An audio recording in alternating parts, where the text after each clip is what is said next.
rolling the clock forward, you and Elon tweeted recently about population collapse. What do you think is going to happen there? Oh, well, I've thought for at least 10 years that the biggest problem in 50 years will be that there's just not enough people. I remember hearing you say a few years ago that you thought we'd peak at about 9 billion. Yeah, we probably won't hit 9.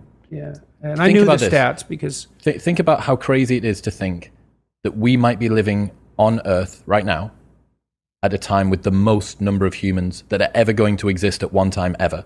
Yeah, that's highly probable. And, and the population... That blows my mind. The population collapse in developed countries is precipitous, right? It's like we fall off a cliff. Because it's the same as everyone knows this from the pandemic, the R0 number. If fewer people are reproducing, next generation you have fewer people to reproduce as fewer people are reproducing, and it... Yeah.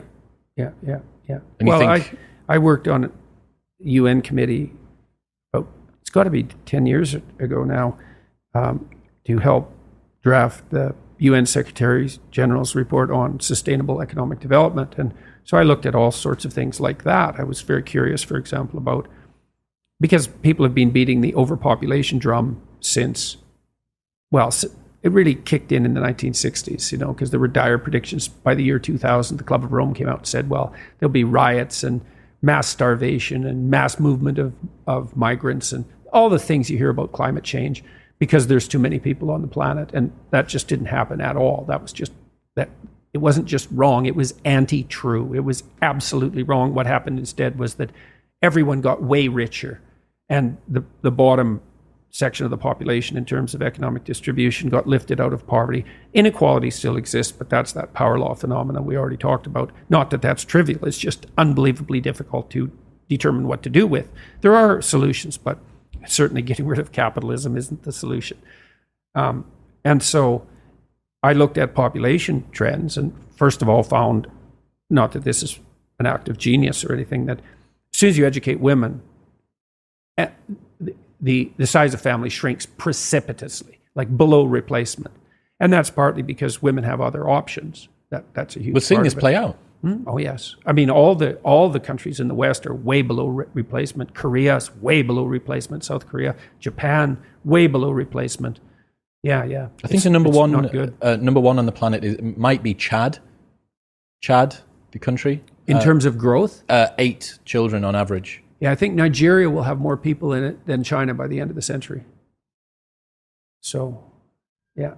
And Musk, he's a far-looking man, and so he's looking around the apocalyptic corner, let's say, and like, we're running out of people. And what that means, of course, is that you run out of young people, right? You don't run out of old people first, because everyone who is here now is going to be 30 years older in 30 years, and it'll be young people we don't have enough of. And of course, young people are the ones who do the innovation and are going to do most of the heavy lifting, et cetera. And so there's going to be a terrible shortage of young people. Well, you see this with some of the things that I posted, that ONS data, the 50.1% of women are childless by 30.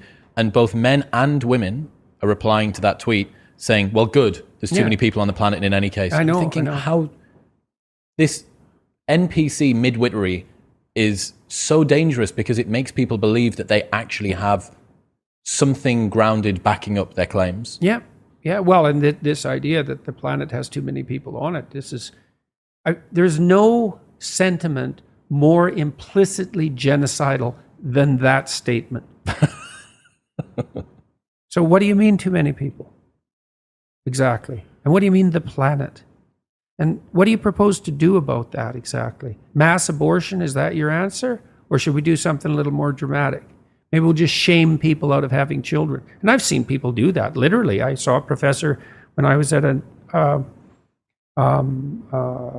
TED, I think it was doesn't matter. It was a number of professors talking to a couple hundred students. And one of the professors who was an environmentalist activist type, and he got up on stage and shook his finger to the whole young crowd saying that him and his wife had only decided to have one child, which was, in my opinion, one child too many for him, and told all the young people there if they had a shred of ethical decency that they would severely limit their reproductive potential. And I stood up and said that I thought that was one of the most appalling things I'd ever heard anyone in academia say to young people, which is really saying something, because they say plenty of appalling things. And it was a very uncomfortable moment, and he huffed off the stage.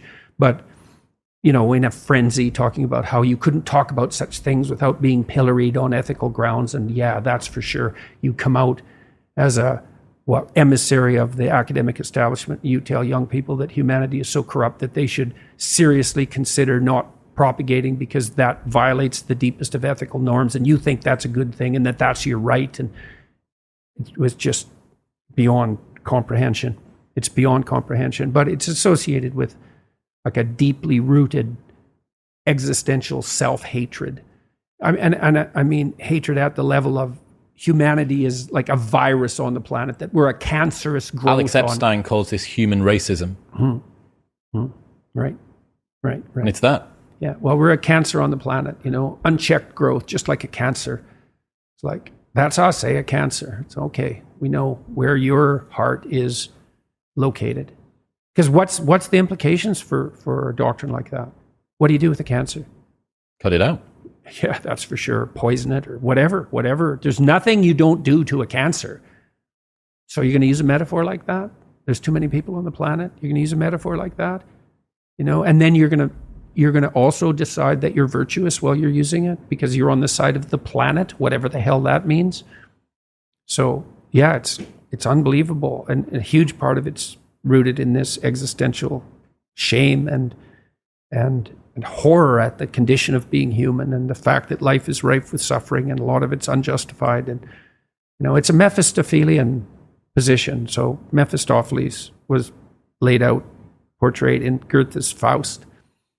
That's the story of a man who sold his soul to the devil for knowledge. It's a story of intellectual pride, and Goethe stands in relationship to German literature in the same manner that Shakespeare stands in relationship to English literature. And Goethe's Mephistopheles says straight out twice in the play, once in the first, there's two books, and once in the first book and once in the second. Goethe has him restate it twice.